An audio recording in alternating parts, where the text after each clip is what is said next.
when did you get your first break in terms of like, getting into graphic design and working with artists and stuff like that? So that whole story started off, like I said, it was working for an advertising agency in New York City. And basically, when you're a beginning graphic designer, you go into what they call layout production. So even though you have a beautiful degree from a top grade school and you did great grades and what have you, you're going to start at the very bottom. So I started at the very bottom at this advertising agency, literally in their layout department, laying out ads for cars and what have you, and shopping malls and that. While I was doing that, I also had a side business where I did illustrations of houses for the newspaper when people would put their houses up for sale, or real estate agencies. So I did all those illustrations that were in the Star Ledger and what have you, or a great deal of them. My brother, on the other hand, was up at Cornell getting his master's degree in business. And he had also sort of set something up with James Smith in Rap-A-Lot. So my brother went to school with Cliff Blodgett, and Cliff Blodgett knew James Smith. Cliff Blodgett calls my brother and says, there's this thing called rap out there. It's the new music, and there could be a huge business opportunity if it's done right. So my brother was like, never heard of it in my life, but let's give it a shot. He went down, met with Jay, hooked up a deal, signed some contracts. My brother went back, finished off his master's degree. While he was doing his master's degree, now mind you, this is like 1990. My brother had a laptop computer. Think about that. And he was on a dial-up modem doing business with Texas from New York, which was unheard of, right? I mean, it just didn't happen back then. Once he graduated, he moved back down to Houston, and they ramped up the Ghetto Boys. They had Royal Flush, they had Choice, they had Prince Johnny C. They had all these guys, and obviously Scarface, and they started hitting the hits, and they started growing. And I mean, they grew explosively.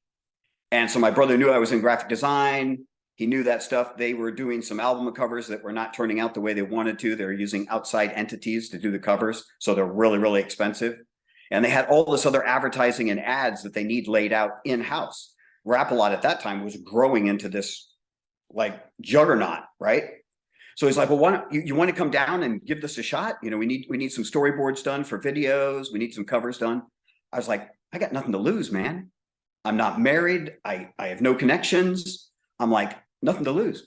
Got my little Fiero, drove down there, boom, and started doing it. And that's when it all began. My first introduction to rap music. I was like, are they cussing? Did he say what I thought he said? Like, yeah, it's new. I was like, okay. Wow.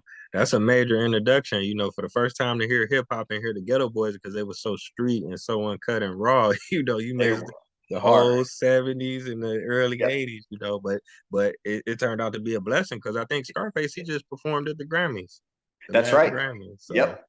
Brad is he's a character, man, but that guy has longevity. You know what I mean? Mr. exactly. Jordan, he's got this thing. He just carries himself a certain way, and he's got a great sense of humor, but he's been a professional since I've known him all the way through. And he's been able to ride that wave and just keep it going. Smart guy. Yeah. Yeah, definitely one of the greatest in terms of hip hop. Now after working with Rap-A-Lot, now did you do some stuff for Suave House, or did you go to a different? Yeah, so we were my brother and I both were working at Rap-A-Lot. Things were blowing up, and I basically said to my brother, I was like, hey, we're in need of like upgrading things instead of doing everything by hand and then sending it out to get done at an outside entity. How about we bring in a computer, and we're going to start this thing called computer graphics with this new program called Photoshop.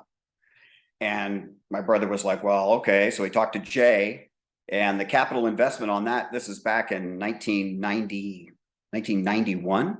The capital investment to set up one computer, one printer, and one scanner, $17,000.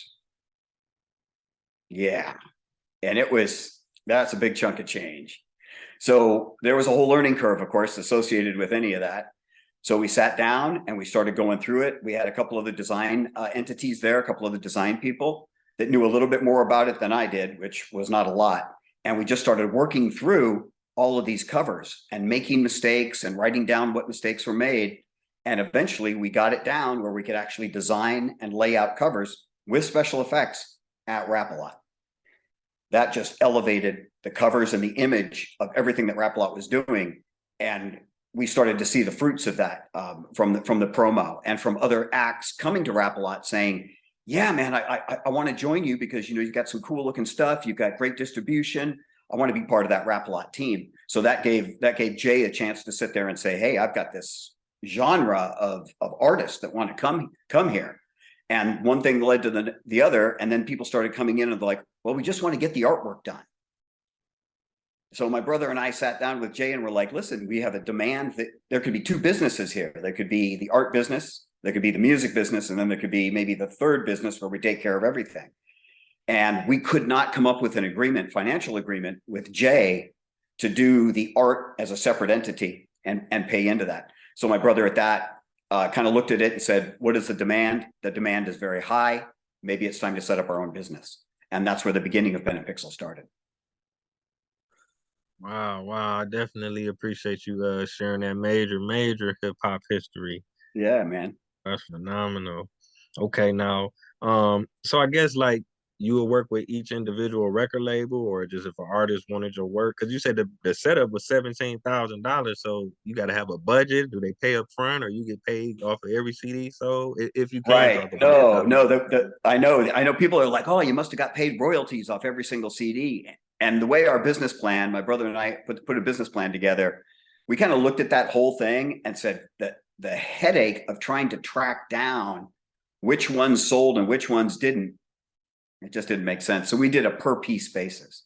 So when we set the company up, my brother financed another $17,000 basically to get us started, right? So we bought the identical system that Rap-A-Lot had. Makes sense. I mean, we know the system. Why go through another learning curve? So we started off in our apartment, off our dining room table with this system. And my brother has a computer background. He's not a designer, but he's very, very smart with computers. He knows how they work. He knows what the mistakes are. He knows how to configure them. And he's very smart at business setup and systems. He's a systems guy. So we sat there and we started working through this computer for the first 3 weeks of Pen and Pixel's existence. We were not doing artwork for anybody. We were learning the computer, and we would learn the computer, write down what we did right, write down what we did wrong. And then he would get on the computer and do the same thing. And eventually, at the end of 3 weeks, we had a book on how to do graphic design with Photoshop One and Quark Express without making mistakes. And it was a handwritten book. And that's what we followed to be able to develop a training program to bring more people in to do the artwork.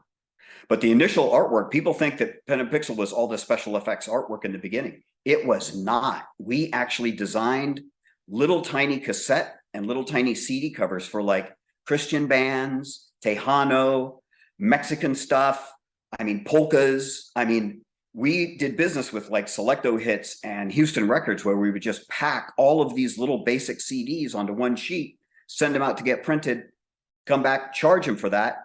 And that's the majority of how our finances happened at the very beginning, until Tony Draper came into the picture. And that's when things changed. Like the heavens opened.